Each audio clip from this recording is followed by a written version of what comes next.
तो हेलो दोस्तों, आज हम डिस्कस करने वाले हैं जो 12 अगस्त को एग्ज़ाम हुआ था मॉर्निंग वाला, उसके अंदर जो टास्क फर्स्ट आया था उसके बारे में डिस्कस करने वाले हैं। तो ये है टास्क फर्स्ट और इसका मैं सैम्पल आंसर भी डिस्कस करने वाला हूँ कि हम कैसे इनको डाटा मेंटेन करेंगे और कैसे इनका कंपैरिजन करेंगे और कैसे लिखेंगे।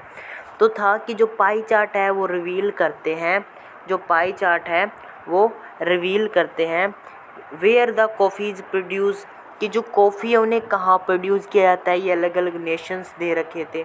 और सेकंड, इन्हें कंज्यूम कहाँ किया जाता है, कॉफ़ी को कहाँ कल्टीवेट किया जाता है, कहाँ उगाया जाता है, बनाया जाता है, और बाद में इसको कंज्यूम कहाँ पे ये पी जाती है, और जो इनका प्रॉफिट होता है ये कहाँ पे जाता है, वेयर प्रॉफिट गोज़, कि प्रॉफिट कौन कौन किसके किसके पास जाता है। तो पहले ये दे रखे हैं कि कहाँ से कितने % कॉफ़ी प्रोड्यूस की जाती है, फिर इनका कंजम्पशन दे रखा है कि साउथ अमेरिका में इतना करते हैं, इसमें इतना करते हैं।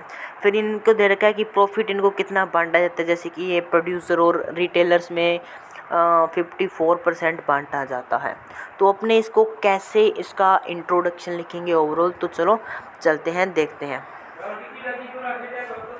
कि हम इसको कैसे मेंटेन करेंगे।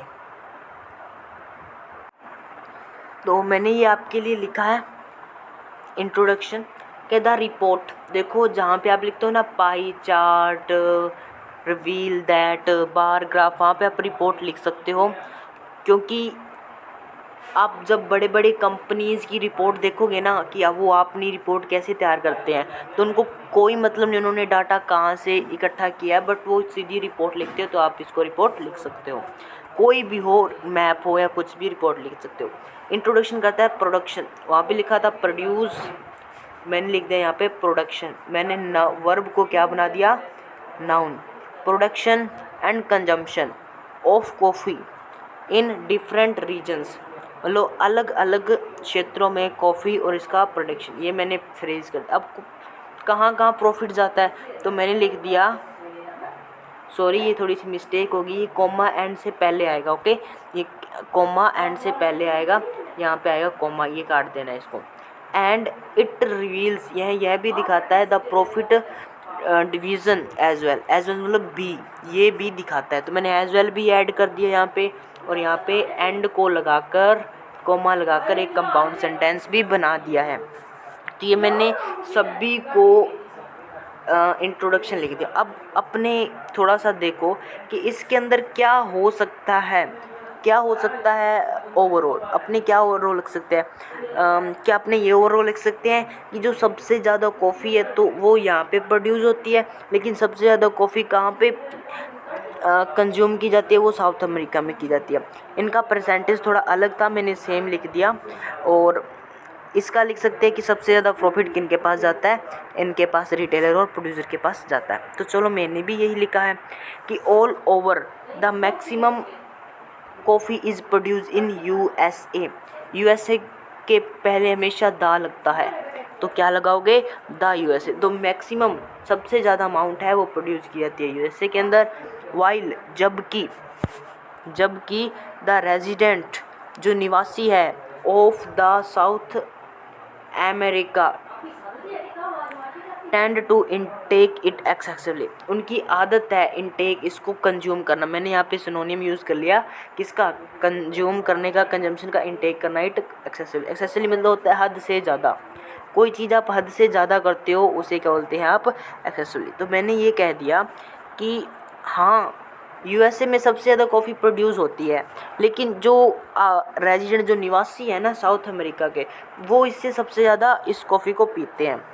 ठीक, मैंने लिख दिया। अब जो लार्जेस्ट सेगमेंट है, ये मैंने यहाँ पे डिग्री यूज़ कर ली। देखो मैंने यहाँ पे एक अलग वर्ड यूज़ किया मैक्सिमम, यहाँ पे मैंने एक एडवर्ब यूज़ कर ली, यहाँ पे मैंने यूज़ कर ली क्या बोलते हैं उसको, कंपैरेटिव डिग्री नहीं होती, जो सबसे सुपरलेटिव डिग्री, तो मैंने यहाँ पे सुपरलेटिव डिग्री यूज़ कर ली। लार्जेस्ट सेगमेंट, जो सबसे बड़ा सेगमेंट भाग है प्रॉफिट का, वो गोज़, ये लार्जेस्ट सेगमेंट है उसके लिए आया है गोज़, वो जाता है गोज़ टू कहाँ जाता है, प्रोड्यूसर और रिटेलर के पास।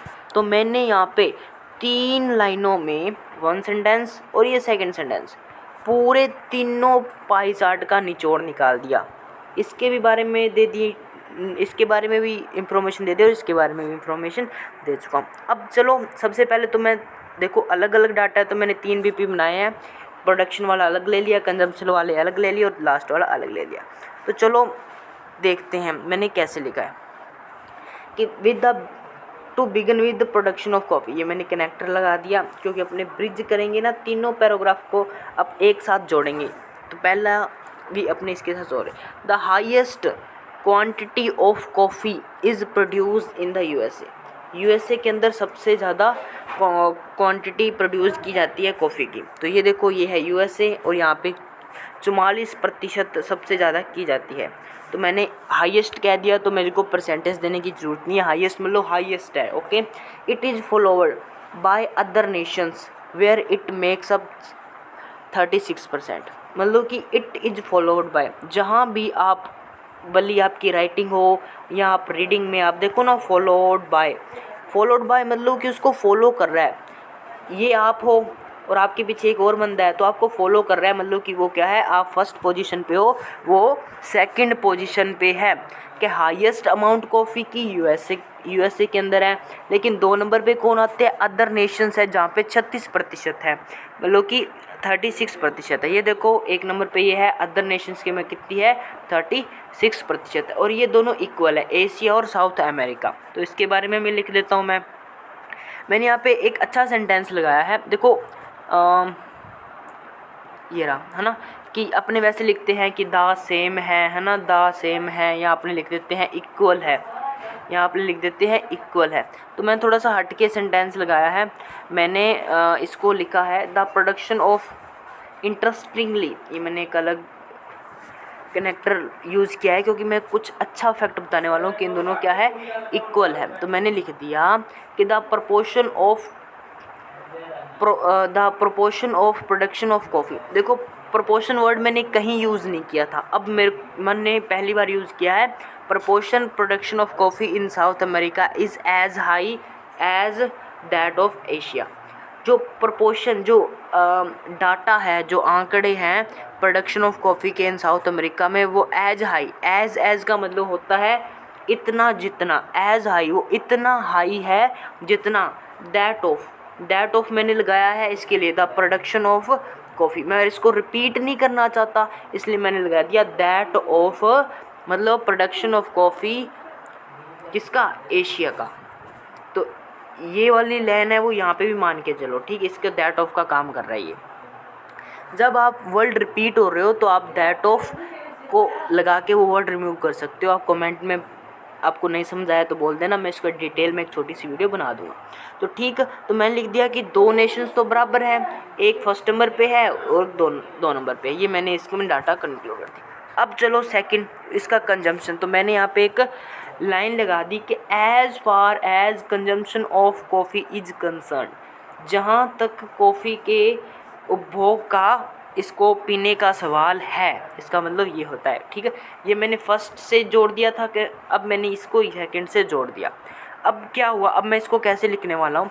अब देखो कंजम्पशन का मैंने सिनोनिम लगा दिया इनटेक, ऊपर भी लगाया था, ये वर्ड रिपीट हो गया, बट ऐसे रिपीट होने से कुछ नहीं होता, आप रिपीट कर सकते हो एक वर्ड को 2 बार। तो the intake of coffee, this material मैंने कॉफ़ी का सिनोनिम यूज़ कर लिया, दिस मटीरियल, या दिस भी लिख सकते थे आप अकेला, मटेरियल अच्छा लगता है ना। द इनटेक, जो इसका मतलब पीना है, जो इसका कंजम्पशन है इस मटेरियल का इन साउथ अमेरिका में, वो अकाउंट्स फॉर किया गया लेस देन हाफ, मतलब जो साउथ अमेरिका में है ना, लगभग 50% से कम लोग इसे पीते हैं।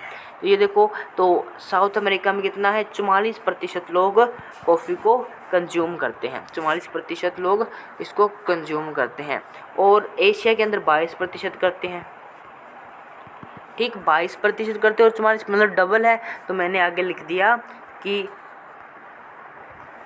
कंजम्पशन इसका कितना है, लेस देन हाफ। देखो 50 लेस देन हाफ, तो इससे कम है 44%, तो मैं लिख दिया लेस देन हाफ, और लिख दिया कोमा लगा के द हाईएस्ट। अपने एक्स्ट्रा इंफॉर्मेशन ऐड कर दी कि हाईएस्ट है विच, अब विच ये पूरी लाइन के लिए आ रहा है, पूरी लाइन के लिए मैंने विच यूज़ किया है कि जो मटेरियल है इसका जो मतलब ये कॉफ़ी है जिसको 50% से कम कंज्यूम किया जाता है यहाँ पे, विच, ये जो पूरी लाइन है विच आउटरेस, आउटरेस का मतलब होता है एक तरह से किसी पर किसी से आगे निकल जाना है ना, किसी को आउटरेस कर देना या किसी पे हावी हो जाना।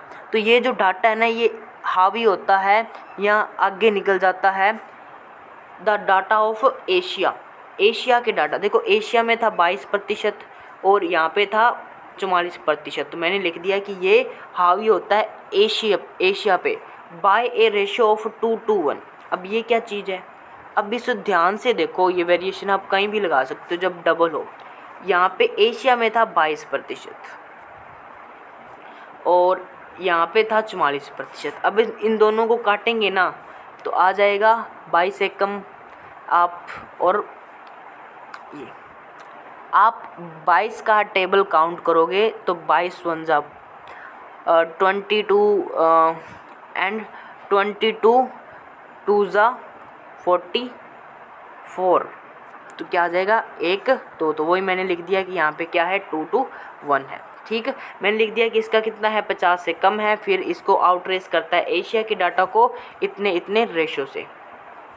Okay, nobody like to have coffee. अब मैंने इसका सिनोनिम यूज़ कर लिया इनटेक का। ईट अपने नहीं कहते कि कोई भी चीज़ को अपने खाते हैं या पीते उसे बोलते हैं हैव। तो कोई भी पसंद नहीं करता कॉफ़ी को एशिया के अंदर। सॉरी, आई थिंक थोड़ा सा मिस्टेक हो गया यहाँ पे। सॉरी, एशिया नहीं आएगा, यहाँ पे आएगा सीरिया, क्योंकि सीरिया के ओनली 1% लोग ही एशिया मतलब कॉफ़ी को पसंद करते हैं ना, 1%। तो आप बोलेंगे nobody like have coffee in Syria, कि सीरिया के अंदर कोई भी कॉफ़ी नहीं पसंद करता, मतलब 1% करते हैं। अब मैं इसको 1% को भी लिखना है तो मैंने लिख दिया डिस्पाइट 1% पीपल, कि बहुत सारे मतलब कोई पसंद नहीं करता लेकिन के बावजूद 1% लोग हैं। जबकि प्रोडक्शन ऑफ इट, अब इट मैंने यूज़ किया है कॉफ़ी की जगह, कहाँ पे, ये रही कॉफ़ी। अब मैं कॉफ़ी को वापस नहीं लिखना चाहता तो मैंने यूज़ कर दिया जो production of it is quite high, लेकिन इसका प्रोडक्शन है कॉफ़ी का वो क्वाइट हाई, मतलब कि इसमें मतलब कि जो सीरिया में है ना, सीरिया के अंदर प्रोडक्शन तो कॉफ़ी का काफ़ी अच्छा है बट इसके अंदर कोई मतलब बहुत कम पसंद करते हैं, कोई भी पसंद नहीं करता। जो अमेरिकन है वो कंज्यूम करते हैं 33% कॉफ़ी। ये देखो, जो अमेरिकन है वो 33% कॉफ़ी कंज्यूम करते हैं। ठीक है, यूएसए लिखा है ना, यूएसए तो मैंने लिख दिया अमेरिकन। यहाँ पे एक अच्छी बात ये है, यहाँ पे मैंने लिखा नहीं द अमेरिकन पीपल। जब आप किसी भी नेशनैलिटी के आगे द यूज़ कर देते हो तो उसका मतलब हो जाता है जैसे वो पीपल। जैसे मैं यूज़ कर रहा हूँ द इंग्लिश, इसका मतलब ये नहीं होगा द इंग्लिश, इसका मतलब होगा अंग्रेज। द इंग्लिश, जो इंग्लिश पीपल है उसको बोलेंगे इंग्लिश, और वर्ब हमेशा प्लूरल यूज़ होगी। वही तो द अमेरिकन, तो द यूज़ होगा, तो इसलिए मैंने वर्ब यहाँ पे क्या यूज़ की है, प्लूरल। अब मैंने तीसरा यूज़ कर दिया when it comes to profit. जब प्रॉफिट की बात आती है, पहले मैंने यूज़ किया टू बिगिन विद, फिर मैंने यूज़ किया एज फार एज, फिर मैंने यूज़ किया when it comes to. More than half, 50% से ज़्यादा प्रॉफिट डेल्ट आउट का मतलब होता है डिवाइड। आप डिवाइड करते हो उसे आप बोल सकते हो, एक फ्रेज़ होती है डील आउट। तो मैंने एक फ्रेज़ यूज़ कर दी कि 50% से भी ज़्यादा प्रॉफिट डेल्ट आउट किया जाता है अमंग रिटेलर और प्रोड्यूसर के अंदर। ये देखो, ये कितने करते हैं, 50% से ज़्यादा भी करते हैं रिटेलर और प्रोड्यूसर, और जो अदर्स है वो इससे कितना परसेंट कम लेते हैं, ये 54 लेते हैं और ये 30% लेते हैं, मतलब कि इनसे ये कम लेते हैं 24%, है ना। तो ये देखो, जबकि अदर्स हैं वो टेक लेते हैं 24% less profit as oppose to ऊपर रिटेलर, कि जो रिटेलर्स है वो तो लेते हैं 54% और ये जो अदर्स है वो लेते हैं 30%। तो इनको माइनस करोगे कितना आ जाएगा, 24%। ओके, तो ये कंपैरिजन किया हुआ है मैंने आपको लगेगा नहीं कंपैरिजन है, बट ये कंपैरिजन आप ऐसे भी कर सकते हो। Okay, an equal amount of avenue, avenue मतलब इनकम, इनकम मतलब प्रॉफिट, सिनोनियम। तो जो इक्वल बराबर अमाउंट ऑफ इनकम है वो डिवाइड की जाती है ट्रांसपोर्टर और एडवाइज़र, इन दोनों के मतलब कितनी है वो 8-8% प्रतिशत है, तो मैंने यूज़ कर दिया ये। आप इसके अंदर चेक करोगे तो मैंने डाटा भी अच्छी तरह से मेंशन किया है, मैनेज किया है, वोकैबलरी भी डाली है, सिनोनियम डाले और ग्रामर की वेरिएशंस भी डाली हैं सर। तो ये एक अच्छा टास्क 1 है। अगर आपको वीडियो अच्छी लगी तो लाइक करना और कोई डाउट हो तो कमेंट बॉक्स में आप पूछ सकते हो। Thank you.